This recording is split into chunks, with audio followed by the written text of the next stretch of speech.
Hello mga mare! Welcome to my mini vlog!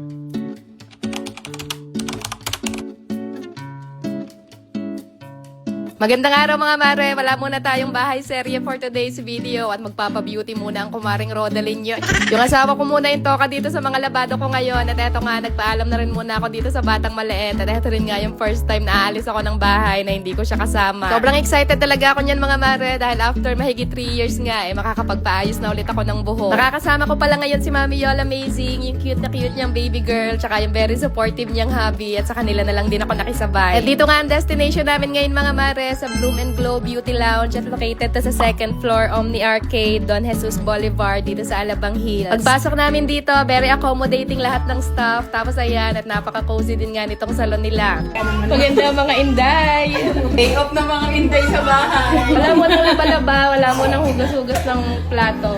And at pagkaupo namin, susukatin muna nila yung buhok dahil depende nga sa haba ng buhok mo kung magkano yung babayaran mo. Tapos bibidyohan din muna nila yung itsura ng buhok mo before. At ayan, kitang-kita nyo naman, talagang ngarag na yung buhok namin ni Mami Yola. Pagkatapos, inumpisahan na nila sa pag-shampoo ng buhok, binanlawan, binlower, at nung matuyo na, saka naman nila in-apply yung treatment. At take note mga mare, hindi rebond tong pinagawa namin dahil dito sa Bloom and Glow, yung ina-offer nila dito is yung organic protein hair treatment. Meron tong straightening effect pero hindi siya damaging kagaya ng rebond. Tapos ang maganda pa rin dito ay pwede ito sa mga buntis tsaka sa ating mga padodoma. Then dumating din pala dito yung mismong owner ng salon, si Mami Mika. Then chika-chika lang kami saglit at maya-maya nagpaalam na rin siya dahil sobrang busy talaga ng mami na yarn. After pala ma-apply yung treatment, nirest lang muna nila yan ng 1 hour sa buhok. Then pagkatapos, pinlansya naman nila tsaka binlower ulit. At pagkatapos naman yan, binalawan lang ulit nila yung buhok. Tapos nilagyan din nila yan ng hair mask. At ito na nga yung last step mga mare. Iboblower lang ulit nila yan hanggang matuyo and then we're done. At napaka-sweet naman talaga nitong hobby ni Mami Yola dahil ayan, at dinalhan pa nga siya ng pagkain. Ako talaga namang mapapasa na all ka na lang.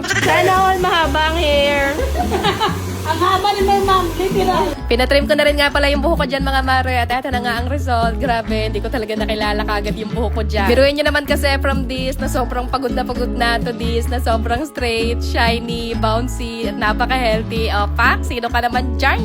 Grabe mga mare, feeling ko talaga bumata ako ngayon dito sa buhok ko ng mga isang paligo. Pero in fairness, sobrang lambot talaga ng buhok ko ngayon at ang nagustuhan ko rin nga dito ay hindi matapang yung amoy niya. At ang pinakabongga pa rin nga dito kahit buntis or padodomam tayo ay pwede pa rin tayong magpaganda dahil safe na safe nga to sa mga pregnant woman tsaka sa mga lactating moms. Again mga mare, dito lang yan sa Bloom and Glow, Alabang Hills at meron din nga pala silang branch sa Batangas kaya kung gusto niya rin magpa-beauty ng buhok in an organic and healthy way magpa-book na rin kayo dito sa mga pages nila. Shoutout nga pala sa mga masisipag at very accommodating nilang mga staff at eto nga, back to bahay na naman ulit ang inday ng tahanan. Wish ko lang talaga mapanindigan ko na hindi muna itali itong buhok ko. Nyos ko, ngayon pa lang parang nangangalay na kagad yung leeg ko. Asya, see you again sa next vlog mga mare. Good night na muna. Ayun lang muna ulit for today.